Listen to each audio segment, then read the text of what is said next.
बोलिए शंकर भगवान की जय। गुरुवार प्रदोष व्रत की पौराणिक कथा। एक नगर में संजय नाम का एक सेठ रहता था। भगवान की कृपा से उसको किसी बात की कमी न थी।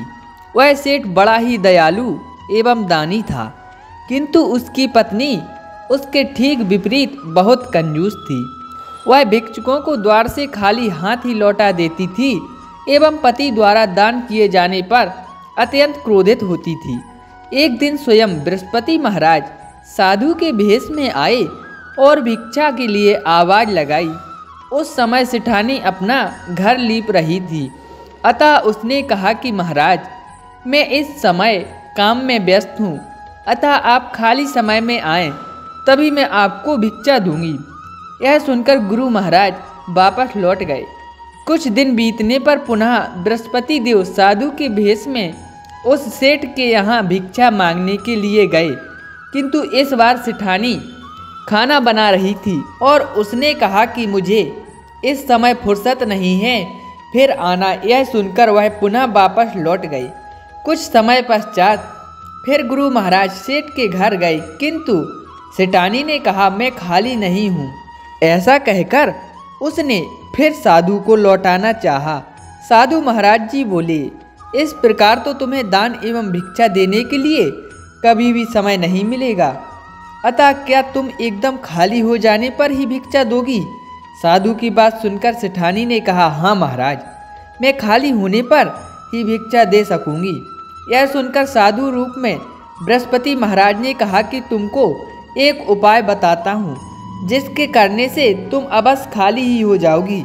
बृहस्पतिवार को कुछ दिन चढ़ जाने के बाद सोकर उठो तथा घर में झाड़ू लगाकर बीच आंगन में लगा दो।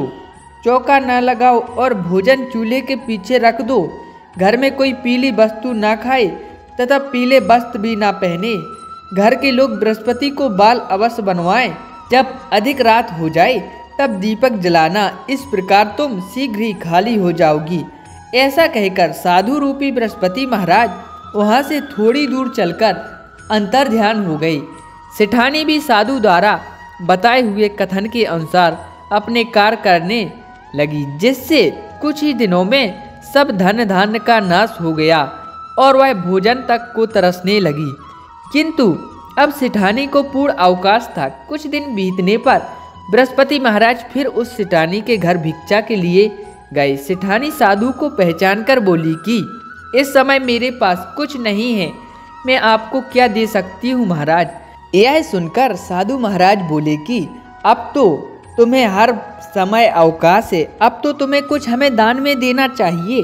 साधु महाराज की ऐसी वाणी सुनकर सेठानी ने पहले की हुई गलतियों के लिए क्षमा याचना मांगी और कहा कि आप मेरे ऊपर दया करके ऐसा कोई उपाय बताने की कृपा करें जिससे हमें धन धान्य की पुनः प्राप्ति हो। अब मैं कभी किसी को भी खाली हाथ नहीं लौटाऊंगी और आप जिस प्रकार भी कहेंगे मैं आपका कहना मानूंगी। सेठानी की इस प्रकार की बात सुनकर साधु महाराज ने कहा कि अब तुम अपने नियमों को परिवर्तन करो और प्रातःकाल जल्दी सोकर उठो। घर को गाय के गोबर से लीपो। शाम को सूर्यास्त के बाद ही समय पर दीपक जलाओ। भिक्षुकों एवं महात्माओं को खाली हाथ न लौटाओ। बृहस्पति के दिन घर में लोग हजामत न बनवावें। पीले वस्त्र धारण करो तथा बृहस्पति के दिन पीली वस्तुओं का उद्यापन करो। ऐसा करने से निश्चित ही तुम्हारे सभी मनोरथ पूर्ण हो जाएंगे। इतना कहकर बृहस्पति देव अंतर ध्यान हो गए।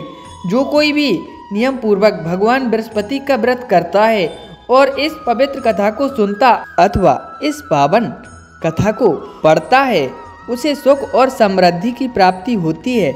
इसमें किसी प्रकार का संशय नहीं है। बोलिए बृहस्पति देव महाराज की जय।